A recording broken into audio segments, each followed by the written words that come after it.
Hər vaxtınız xeyir olsun, hörmətli tamaşaçılar, əziz zəhmətkeş fermerlər. Real televiziyasında fermerin real dostu yenidən efirdədir. Bu layihəmiz Kənd Təsərrüfatı Nazirliyi yanında Aqrar Kredit və İnkişaf Agentliyinin dəstəyi ilə təqdim olunur. Sizi Azərbaycanın ən böyük və ən gözəl rayonlarından biri, eyni zamanda kənd təsərrüfatı rayonlarımızdan olan Cəlilabaddan salamlamaqdan məmnunam. Biz bugün hal-hazırda Cəlilabad Dövlət Peşə Təhsil Mərkəzindəyik. Çox möhtəşəm bir mərkəz yaradılıb burada. Bu mərkəzlə bağlı da birazdan sizə məlumatları çatdıracağım. Amma bu tədbirlə bağlı onu deyim ki, ənənəmiz var. Biz mütəmadi olaraq Aqrar İnnovasiya Mərkəzi tərəfindən həyata keçirilən Aqrar Biznes Festivalları çərçivəsində aqrar sahədə dövlətin dəstək mexanizmləri, məhz bu panel müzakirələri sizə televiziya verilişi olaraq təqdim edirik və bugün də Cəlilabaddan maraqlı bir proqramın olacağına inanıram, əminəm. Çünki burada onlarla fermerimiz, zəhmətkeşimiz, sahibkarımız əyləşib, dövlət qurumlarının nümayəndələri, özəl sektor nümayəndələri var və vaxt itirmədən çox böyük məmnuniyyətlə bugünkü panel müzakirədə iştirak edəcək şəxsləri bura dəvət eləmək istəyirəm. Aqrar İnnovasiya Mərkəzinin direktoru, hörmətli Anar Cəfərov. Bu panel müzakirələrdə daim öz nümayəndələri ilə fəal iştirak edən Dövlət Məşğulluq Agentliyinin sədri, hörmətli Hasil Abbasov, sizi dəvət edirəm. Bugün bizə çox gözəl ev sahibliyi eləyir Cəlilabad Dövlət Peşə Təhsil Mərkəzi. Çox mükəmməl şərait yaradılıb burada və bu təbii ki, şəraiti yaradan və bu təbii şəraiti inkişaf elətdirən qurum var, Peşə Təhsili üzrə Dövlət Agentliyi. Həmin agentliyin direktoru İlqar Bayramlı bizimlə bərabərdir. Panelə sizi dəvət edirəm. İlqar müəllim, buyurun. Sahibkarlara uzun müddət və davamlı dəstək mexanizmləri çatdıran bir qurum var. Əvvəllər Sahibkarlığın İnkişafı Fonduydu bu qurum. Onu fermerlər və sahibkarlar çox yaxşı tanıyırlar. Artıq Azərbaycan Biznesinin İnkişafı Fondu kimi biz onu tanıyırıq. Bu fondun müşaviri Namiq Zeynalov. Namiq müəllim, sizi də dəvət edirəm. Panellərdə fəal iştirak edən digər bir qurum var, Aqrar Sığorta Fondunun nümayəndəsi Əli Əhmədovu dəvət edirəm bura. Panellərə yeni qoşulsa da artıq fəal nümayəndələrindən təmsil olunan Azərbaycan Dövlət Su Ehtiyatları Agentliyinin nümayəndəsi İsmailzadə Nəzər. Nəzər müəllim, siz də buyurun, zəhmət olmasa. Dövlət Vergi Xidmətindən Sübhan Tağızadə və özəl sektordan Kommersiya Bankı adından Orxan Əlizadə. Bütün çıxış eləyənlər buradadır. Aqrar İnnovasiya Mərkəzindən başlayır. Anar müəllim, Aqrar Biznes Festivalları, eyni zamanda daha əvvəlki illərdə məhsul festivalları, panel görüşlər, kredit yarmarkaları, bunların bütövlükdə fermerə verdiyi və sahibkarlara verdiyi faydanı bir indikatoru varmı? Bunları necə hesablayırsınız? Bunlar geri dönüşü necədir? İstəyərdim ki, bununla bağlı bir neçə sözü sizdən eşitdik. Çox sağ olun Ruslan müəllim.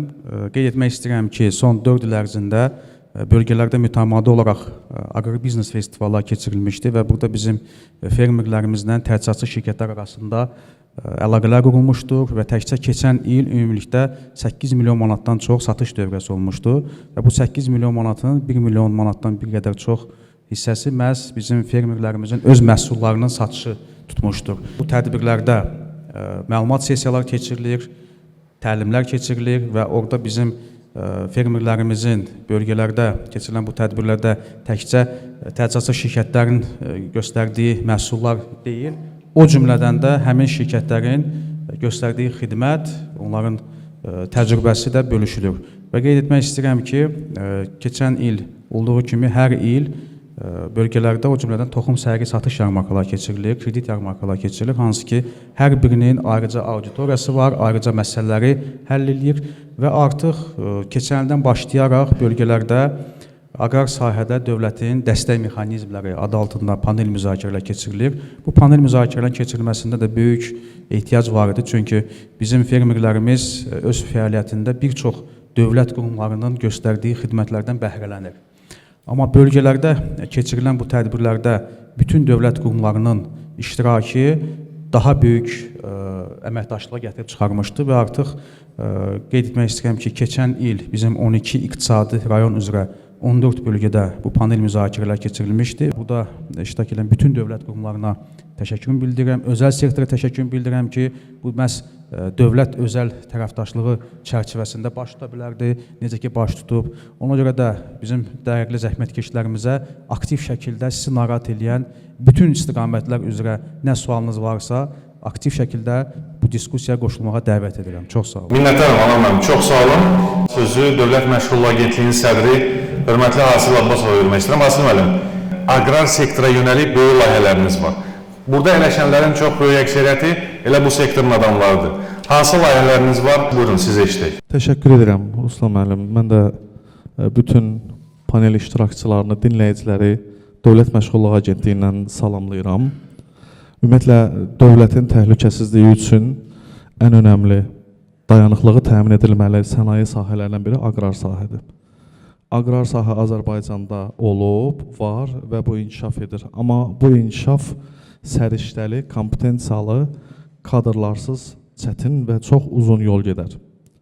Və bu istiqamətdə də istedadı, bacarığı, həvəsi olan insanların təşviq edilməsi və sosial dəstək mexanizmləri çərçivəsində layihələrdən faydalanması Dövlət Məşğulluq Agentliyinin prioritetlərindəndir ki, biz də öz fəaliyyətimizi əmək bazarında, xüsusilə də kənd təsərrüfatı, aqrar sahədə dayanıqlı məşğulluğun təmin edilməsinə və işsiz iş axtaran şəxslərin bu sektorda işlə təmin olunmasına, eyni zamanda xüsusi həssas kateqoriyadan insanların bu sektorda məşğulluğunun asanlaşdırılmasına və əlçatan olunmasına yönəlik fəaliyyətlər həyata keçiririk. Aktiv məşğulluq tədbirləri çərçivəsində də həyata keçirdiyimiz proqramlardan biri də özünü məşğulluq proqramıdır. Bu özünü məşğulluq proqramı 32 zərfdən ibarət kompleks proqramdır. Özünü məşğulluq proqramının 32 zərfinin 4-ü birbaşa kənd təsərrüfatı ilə bağlıdır. Bura maldarlıq, qoyunçuluq, keçi təsərrüfatı və arıçılıq daxildir. Və eyni zamanda istehsal xidmət sektorundan da inkubator broileridir, çotançılıqdır. Aktivlər də vətəndaşlarımızın, işsiz iş axtaran şəxslərimizin bazarda məşğulluğunun dayanıqlı təmin edilməsi üçün həyata keçiriləndir. Ötən dövr ərzində ümumilikdə 100 mindən çox vətəndaşımız özünü məşğulluq proqramından faydalanıb, cəlb edilib, onlardan 67 mini sırf kənd təsərrüfatı sahəsindədir. Ümumilikdə kənd təsərrüfatı istiqamətində Cəlilabad sakinlərindən, işsiz iş axtaran şəxslərindən 1296 vətəndaşımız bu layihəyə cəlb edilib, aktivlərlə təmin edilib. Yəni qoyunçuluq, maldarlıq, keçiçilik və arıçılıq istiqaməti. Dövlətin proqramı müntəzəm olaraq davam etməkdədir, edir və hər il üçün layihənin bəlli bir region üzrə prioritetləri və proqnozu müəyyənləşdirilir və bu proqram davam edir. Yəni bu ildə davam edəcək, gələn ildə olacaq. Burada əsas məqsəd insanların kiçik ailə təsərrüfatlarının formalaşmasında onlara dəstək olmaq və gələcəkdə də işlərini inkişaf etdirəcəkləri təqdirdə də əlavə də mexanizmlərindən yararlanmalarını təmin etməkdir. Çox üzr istəyirəm, bilməyənlər üçün gəlin bir misal o zərflərdən birini, necə deyərlər, açaq zərfin birini mücərrət anlamda. Bir vətəndaş daha dəqiq desək, işsiz olmalıdır, düzdürmü? Onun konkret məşğulluğu olmamalıdır ki, ona üç başda səhv eləmirəmsə yerli cins, iri buynuzlu heyvan verirsiniz. Söhbət maldarlıqdan gelir. Mən də birinin üzərində misal çəkək, ola bilsin ki, burada ələşənlərin xəbəri yoxdur, amma əminəm ki, xəbəri var. Xəbəriniz var bu layihə ilə bağlı, özünə məşğulluq layihəsi ilə bağlı, proqramınla bağlı? Var, əla. Bu o deməkdir ki, işinizi həm də maarifləndirmə tərəfini yaxşı görürsünüz. Konkret nə verirsiniz, nə qədər verirsiniz, neçə dəfə verirsiniz o dəstəyi xalqa? Bizim illik zərflərimizin bəlli bir sayı həcmi var, müraciətlərimiz isə həddən artıq çox olur. Ona görə məcburi biz orada növbəllik prinsipi təmin edirik və bu proses bitəndən sonra növbəsi çatan vətəndaşımızın şəraitinə baxış keçirilir, monitorinq aparılır. Bəli, şəraiti varmı, tövləsi varmı və bu monitorinqdən də uğurla keçib uyğunluğu təmin ediləndən sonra artıq vətəndaşla bizim digər struktur bölməmiz arasında müqavilə bağlanır və aktla təsərrüfat aktivlər vətəndaşa təqdim edilir. Dost dediniz, istifadəçiyə yönəlik dost veb saytınız.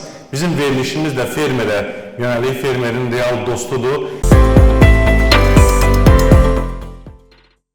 hörmətli tamaşaçılar, əziz zəhmətkeş fermerlər, bura Cəlilabad Dövlət Peşə Təhsil Mərkəzinin binasıdır. Burada fermerlərimiz, zəhmətkeşlərimiz, dövlət qurumlarının əməkdaşları, rəsmilər əyləşiblər. İndi mən Peşə Təhsil üzrə Dövlət Agentliyinin direktoru İlqar müəllimə söz vermək istəyirəm, amma əvvəla onu deyim ki, gəldiyim bir neçə saat ərzində bir balaca fürsət oldu, gəzdim və öyrəndim ki, direktordan, yəni mərkəzin direktorundan, sən demə 30 hektar ərazisi var imiş burada və xüsusən də maraqlandım, 900-ə yaxın, 860 ya 870 şagird burada təhsil alır. Siz bu istiqamətin, bu fəaliyyətin, bu işlərin inkişafı üçün və daha da böyüməsi üçün hansı addımlar atırsınız? Buyurun. Təşəkkür edirəm. Mən də burada iştirak edən bütün fermerləri, iş adamlarını, eyni zamanda dövlət qurumları nümayəndələrini salamlayıram. Cəlilabad Dövlət Peşə Təhsil Mərkəzindəyik. Cəlilabad Dövlət Peşə Təhsil Mərkəzi məlum olduğu kimi 2023-cü ildə Cənab Prezidentin şəxsən iştirakı ilə bu peşə mərkəzinin açılışı olmuşdur. Peşə mərkəzi qeyd etdiyiniz kimi 900-ə yaxın tələbəsi var hal-hazırda. 31 ixtisas vardır və burada kənd təsərrüfatı istiqamətində də ixtisaslar tədris olunmaqdadır. Ümumilikdə götürdükdə bugün burada biz toplaşmış aqrar sahədə dövlət dəstək mexanizmlərinin panel müzakirəsi çərçivəsində qeyd etmək istəyirik ki, bu dövlət tərəfindən dəstək mexanizmləri dedikdə burada bir neçə komponentlər var. Təbii ki, burada maliyyə dəstəyi var, texnoloji dəstəklər var, amma bunlarla bərabər mən qeyd etməliyəm ki, yəqin ki, hər kəs mənimlə razı olar ki, burada insan kapitalı, kadr məsələləri çox böyük rol oynayır.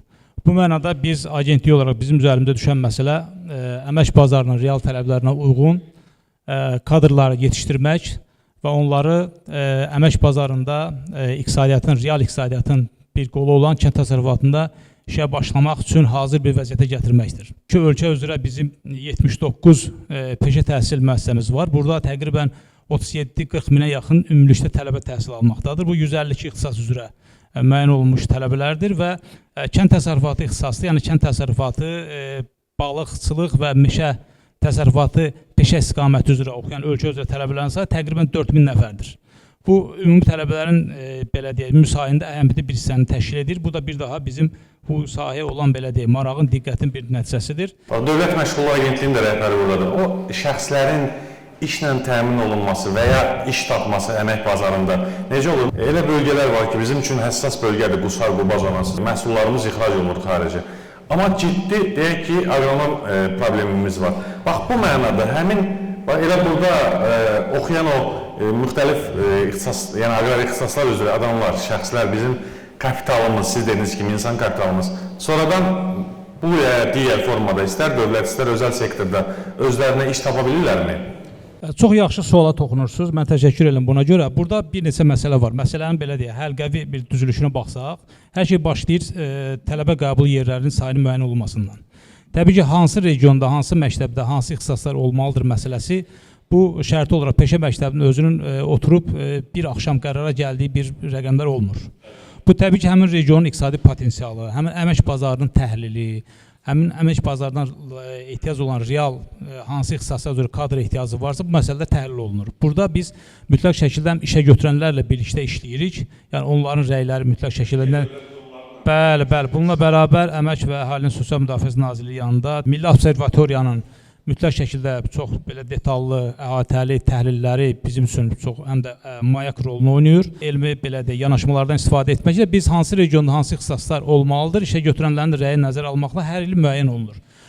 Bunun yanında bununla proses bitmir. Təbii ki, ixtisaslar müəyyən olunandan sonra tələbə qəbulu həyata keçiriləndən sonra biz artıq belə deyək, həmin tələbələrin işə götürənlərlə sıx əlaqədə olaraq ya təhsil müddəti dövründə praktik təcrübə keçməsi üçün imkanlar yaradırıq. Təbii ki, işə götürənlərin vasitəsilə. Həm də bizdə indi son Avropa modeli olan dual təhsil modeli geniş şəkildə tətbiq olunmaqdadır. Dual, bəli, ikili təhsil bu nə deməkdir? Yəni tələbə həftənin müəyyən günü şərti olaraq 3 günü peşə müəssisəsində nəzəri və digər məsələlərlə məşğul olur, öyrənir. Həftənin 2 günü birbaşa iş yerində işə götürənin istehsal və ya xidmət sahəsində olmaqla həm təhsil almış olur, həm də orada öyrənmiş olur. Bu nə olur? Sonunda olur ki, bizim təhsil müəssisəsini bitirdikdə onun həm diplomu olmuş olur, həm də həmin şəxsin, həmin gəncin əmək bazarına çevik adaptasiyası üçün hər cür şərait olmuş olur. Minnətdaram İlqar müəllim, çox sağ olun. Sahibkarlara ən çox dəstək göstərən, onlara müxtəlif proqramlar, layihələrlə birbaşa maliyyə dəstəyi göstərən ən böyük qurumlardan biri İqtisadiyyat Nazirliyinin qurumudur. Söhbət Azərbaycan Biznesinin İnkişafı Fondundan gedir. Fondun nümayəndəsi olaraq Namiq müəllim sizə söz vermək istəyirəm. Buyurun sizə işləyək. Çox sağ olun Ruslan müəllim. Biznes İnkişaf Fondu 19 müvəkkil bankla belə deyək ki, müəyyən limitlər ayrılmışdır və onlarla işlər davam etdirilir. Keçən il əgər ümumi 413 milyon manat vəsait yerləşdirmişdiksə sahibkarlara və 6200 layihə idi bu. Bunun 185 layihəsi sırf Cəlilabad rayonunun üzərinə düşmüşdü və məbləğ olaraq 7 milyon. Hal-hazırda ümumilikdə 235 layihə aktiv olaraq 10 milyon manatla Cəlilabad rayonunda Biznes İnkişaf Fondunun vəsaitindən bəhrələnir. 235 layihə və 10 milyon manat. Hal-hazırda. Bu yalnız Cəlilabada aiddir Namiq müəllim? Bəli, bu yalnız Cəlilabad rayonuna aiddir və deyərdim ki, Lənkəran Astara iqtisadi region üzrə favorit rayondur və biz istəyərdik ki, burada kənd təsərrüfatının istehsalı ilə yanaşı emal sahəsinə də maraqlar daha da artsın. Azərbaycanda ən aşağı faizlə kredit sahibkarlara, fermerlərə təklif edən, yəni sizin fonddur. 5000-dən 10 milyon manata qədər vəsaiti biz sahibkarlara təqdim edirik. Qısa zaman kəsiyində bu maliyyələşmə həyata keçirilir. Namiq müəllim, minnətdaram. Aqrar sığorta ilə bağlı Əli Əhmədov sizə söz vermək istəyirəm. Cəlilabadda vəziyyət necədir? Cəmaət inanır ümumiyyətlə aqrar sığortaya? Aqrar sığorta ölkənin bütün ərazisində fəaliyyət göstərir. Ölkədə 1,8 milyon hektar ərazi var. Onun 450 min hektarını biz sığortalayırıq. Ötən il biz 9,2 milyon manat sığorta ödənişi həyata keçirmişik. Onun 8,8 milyon manatı bitkiçilik və 400 min manatı isə heyvandarlıq üzrədir. Cəlilabad bölgəsi, xüsusilə Cənub bölgəsi də aqrar sığortadan faydalanan bölgələrdəndir. Təkcə Cəlilabad bölgəsində biz indiyə kimi 130 min manat sığorta ödənişi həyata keçirmişik. Cəlilabad və bir neçə rayon bu bölgədə ölkənin ən risksiz rayonlarından biridir. Burada dolu hadisəsi demək olar ki, çox azdır. Digər bölgələrə nisbətən fırtına, qasırğa hadisələri var, amma azdır onlar. 1 hektarı becərmək üçün azı 600-700 manat vəsait xərclənməlidir. Təsəvvür edin, 600 manat xərclənir işə, ona 6 manat da əlavə edib həmin ərazini sığortalamaq olar. Əslində bu 13 manat 30 qəpikdir. Amma aqrar sığorta qaydalarına görə onun yarısını dövlət ödəyir, fermerə dəstək üçün. Çiyələyi sığortalayırsınız? Çiyələyin sığortası 14 manat 70 qəpikdir, 1000 manatlıq çiyələk üçün. Əslində bu da 29 manatdır. Çox baha deyil yəni, normal. Çox baha deyil əlbəttə. Məsələn, Cəlilabadda biz hansı hadisələrdən ödəniş eləyirik? Burada qeyd eləmişik. Cəlilabadda ən çox ödəniş elədiyimiz hadisələr doludur, fırtınadır, bitki xəstəliyidir, sel su basma hallarıdır, vəhşi heyvanların hücumudur və üçüncü şəxslərin hərəkətidir. Başlayanda sual verdik, Cəlilabadda sığortaya fermerlər inanırlar. Rəqəmlər çox sərtdir, rəqəmlər deyir ki, inanmırlar hələ ki. Əli müəllim, siz dediniz ki, risk yoxdur, ona görə insanlar sığortaya pul vermək istəmirlər. Yəni məntiqlidir də. Yoxdur, doğrudan da. Yəni əgər risk yoxdursa, mən niyə pul verim sığortaya? Elədir, amma bu o demək deyil ki, həmişə belə olacaq. Əgər qlobal iqlim dəyişikliyi baş verirsə, hər an hər hansı bir hadisə baş verə bilər. Yeni qoşulanları salamlamaq istəyirəm. Fermerin real dostu, aqrar sahədə dövlətin dəstək mexanizmləri, məhz bu panel müzakirəni sizə televiziya verilişi olaraq təqdim edir. Mən Cəlilabaddayam, Aqrar İnnovasiya Mərkəzinə, Cəlilabad rayon icra hakimiyyətinə və digər təşkilatçılara təşəkkürümü bildirirəm. Real TV-nin komandası buradadır və biz möhtəşəm, gözəl, işıqlı Cəlilabad Dövlət Peşə Təhsil Mərkəzinin binasında bax bu fermerlərimizin, zəhmətkeşlərimizin, sahibkarlarımızın iştirakı ilə söhbətimizi davam etdirdik. Sözü vermək istəyirəm Su Ehtiyatları Agentliyinin əməkdaşına. Zəhmət olmasa, Nəzər müəllim, deyin bizə, bölgədə su ilə bağlı nə problem var? Azərbaycan Dövlət Su Ehtiyatları Agentliyi olaraq bizim əsas məqsədimiz və hədəfimiz mövcud su ehtiyatlarından istifadə edərək kənd təsərrüfatı təyinatlı torpaqlara suvarma suyunun düzgün çatdırılması, həmçinin şəhər tipli ərazilərdə su təchizatının yaxşılaşdırılması və su təchizatı baxımından işlərin görülməsidir. Cəlilabadda bununla bağlı nə iş görürsünüz konkret? Cəlilabadda mövcud bizim suvarma sistemləri idarəmiz var və bu suvarma sistemlərinin balansında bir sıra suvarma şəbəkələri, su anbarları mövcuddur və bu suvarma şəbəkələri sırf kənd təsərrüfatı təyinatlı torpaqların ələxüsus suvarma suyunun təminində bilavasitə əsas rol oynayır. Bu sistemlərin yenidən qurulması və növbəti suvarma dövrlərinin hazırlanması üçün mütləq şəkildə təmizləmə işləri, yenidən qurma işləri gedir və bizim ən böyük problemlərimizdən biri budur ki, mövcud su ehtiyatlarımızla düzgün istifadə və düzgün yanaşma tərzimiz yoxdur. Mövcud su ehtiyatlarımız qıt olduğunu nəzərə alsaq, fermerlər təsərrüfatı tərəfindən, fermerlər tərəfindən qəbul edilən suyun düzgün istifadəsi ən önəmli bir məqamlardan biridir ki, bizim əsas su itkilərimiz məhz təsərrüfat daxili kanallarda baş verir. Niyə? Çünki təsərrüfat daxili kanallar fermerlərin və sudan istifadə edənlər birliklərinin bilavasitə cavabdeh daşıdığı kanallardır ki, burada da əksəriyyəti deyəni çox böyük bir hissəsi torpaq məzralı kanallardır. Bu da birbaşa Niyə beton deyil? Çünki bu artıq fermer və sudan istifadə edənlər birliklərinin belə deyək də görəcəyi tədbirlər içinə daxildir. Fermer təsərrüfatları sizin fəaliyyətdən və ya SİB-lərin fəaliyyətindən razıdır? Bunu məncə fermer təsərrüfatlarından özündən soruşmaq. Razısınız. Kifayət qədər su ilə təchizat, təminat, Rahib müəllim, daim rəhbəri də buradadır. Cəlilabad rayon Dövlət Aqrar İnkişaf Mərkəzinin rəhbəridir Rahib müəllim. Vəziyyət necədir? Mənzərəni bir dənə qısa olaraq hamıya zəhmət olmasa izah edin. Cəlilabad rayonu 144.442 kvadrat kilometrdir. Ondan 85.000 hektarı kənd təsərrüfatı təyinatlı torpaqdır. Və suvarma demək 10%-dir. Hal-hazırda isə 6.650 hektarı suvarılır. Suvarma idarələri ilə əlbəttə ki, birlikdə bu işlərə nəzarət edirik. Yəni Dövlət Aqrar İnkişaf Mərkəzi olaraq Melorasiyadan su idarəsindən bizə suyun cədvəl gəlir. Onunla bağlı sorğu edilir. Hal-hazırda elə bir problemimiz yoxdur. Suyun cədvəli nədir ki, Rahib müəllim? Maraqlıdır. O nə Sisi cədvəldir? deyirlər ona, su sistemləri idarəsi. Yəni oradan cədvəl gəlir, fermerlərin siyasi olur orada. Yəni növbə ilə həmin fermerlərə, həmin ərazilərə su verilir. Bəli. O növbəni kim təyin edir? O Xanlar müəllim buradadır. Yəqin ki, o Xanlar müəllim daha dəqiq bilir. Melorasiyanın idarəsinin müdiridir. O suala o cavab verir. Hardadır Xanlar müəllim? Mən Cəlilabad Su Miqrasiya Sistemləri İstismar İdarəsinin rəisi kimi deyə bilərəm ki, bizim balansımızda 11.305 hektar suvarılan torpaq vardı. Keçən il 2025-ci ildə ümumilikdə bütün əkin sahələrini orta hesabla götürsək 2.8 dəfə biz suvarmanı həyata keçirmişik. Elə başa düşürəm ki, bu son illərdə Cəlilabadda su problemi demək olar ki, öz həllini tapıb, hal-hazırda bugün bizdə suvarma artıq gedir. Əsasən də bizdə bu dəqiqə suvarma taxılçılıq və üzümçilikdə bu dəqiqə həyata keçirilir. Sual verdiniz ki, bu fermerlərə su ilə hansı formada təmin olunur? Atadan, babadan... Növbəlik məsələsi. Bəli, atadan, babadan məlumdur ki, su ayaqdan başa suvarılır. İlk öncə biz su veririk ən uzaq ərazilərə. Yəni kəndin ayağından söhbət gedir. Əkin sahəsi hansı ki uzaq məsafədədir, həmin məsafələr suvarılır. Sonraki növbədə yaxın məsafələri biz su ilə təmin edirik. Əsas odur cəmaət narazı qalmasın. Mən indi sözü vermək istəyirəm Dövlət Vergi Xidmətinin əməkdaşına Sübhan Tağızadə. Güzəştlərdən danışarsınız. Hansı sahələr vergidən azaddır? Bəzən informasiya yanlışlığı olur.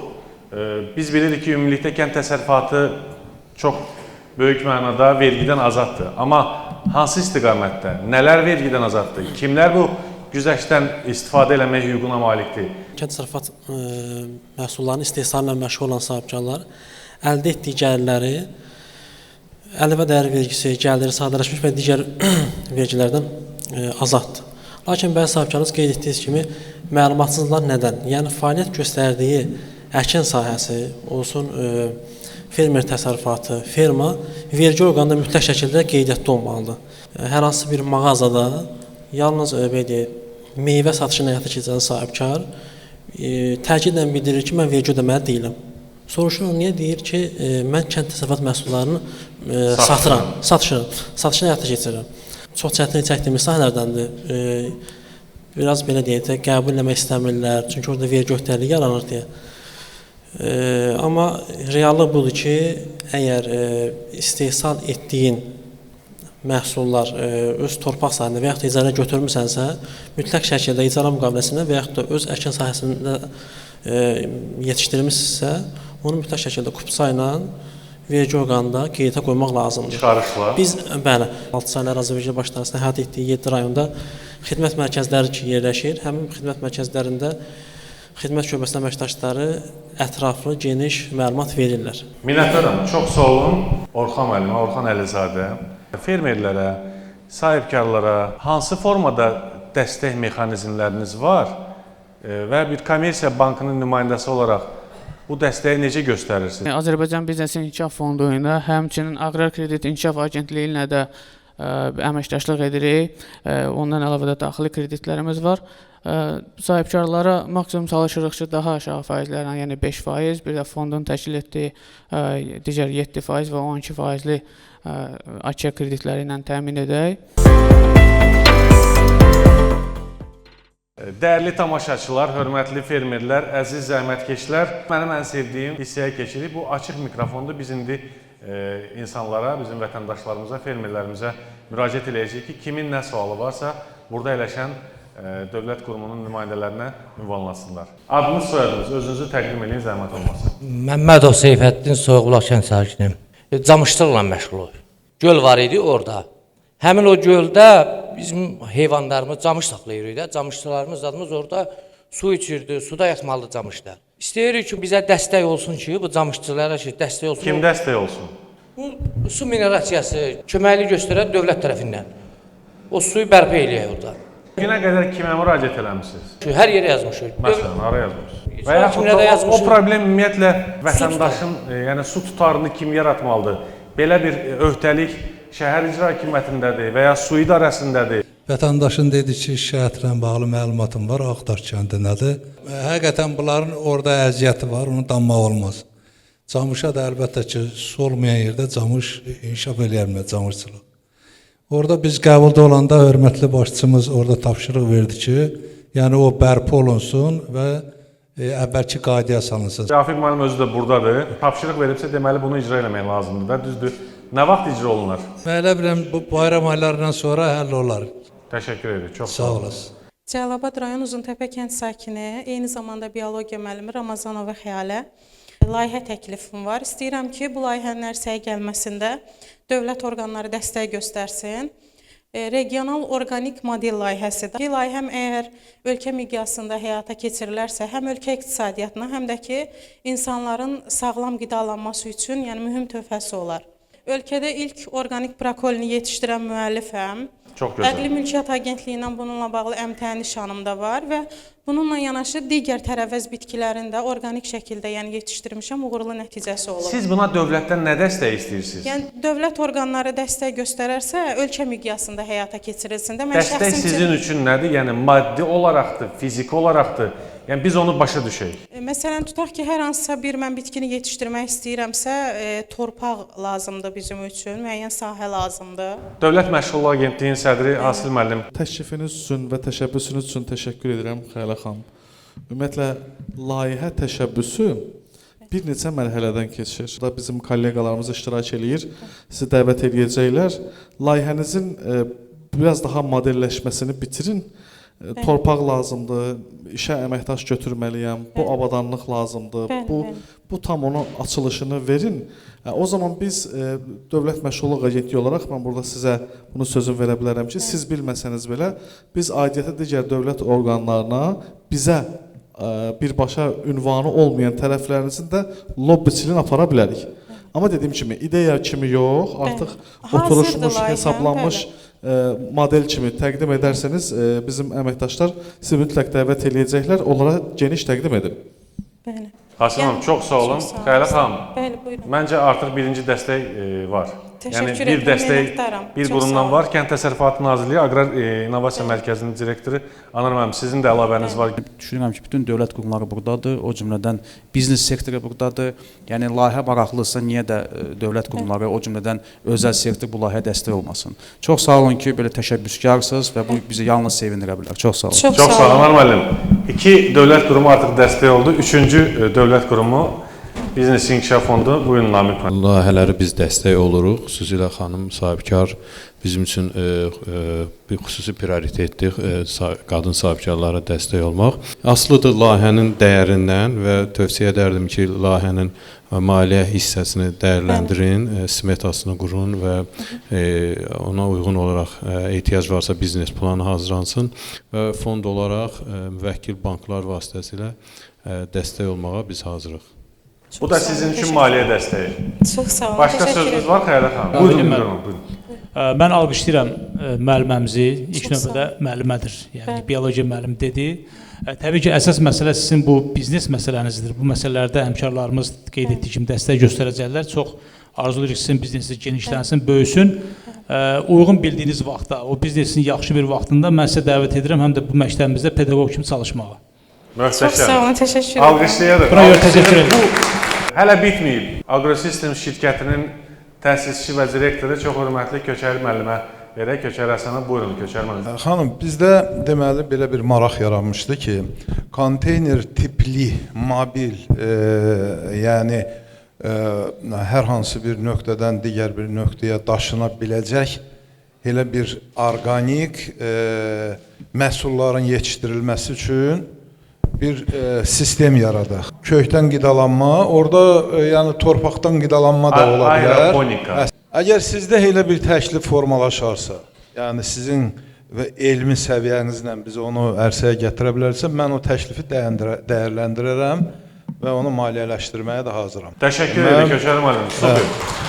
Çox sağ olun.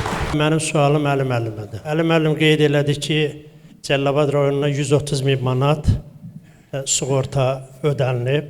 Bu çox cüzi bir məbləğdir. Cəlilabad rayonunda 10%-ə yaxın suvarılan torpaq var. 90% dəmiyə şəraitdir. Amma quraqlıq salınmayıb sığortaya. Təkcə mən yox, bütün fermerlərin ən çox əziyyət çəkdiyi quraqlıqdır. Quraqlıq da o paketdə yoxdur. Quraqlıqla bağlı suvarılan torpaqlardakı kimi, digər sığortalardakı kimi sığorta yoxdur bizdə. Səbəbi də onunla bağlıdır ki, quraqlıq çox böyük riskdir.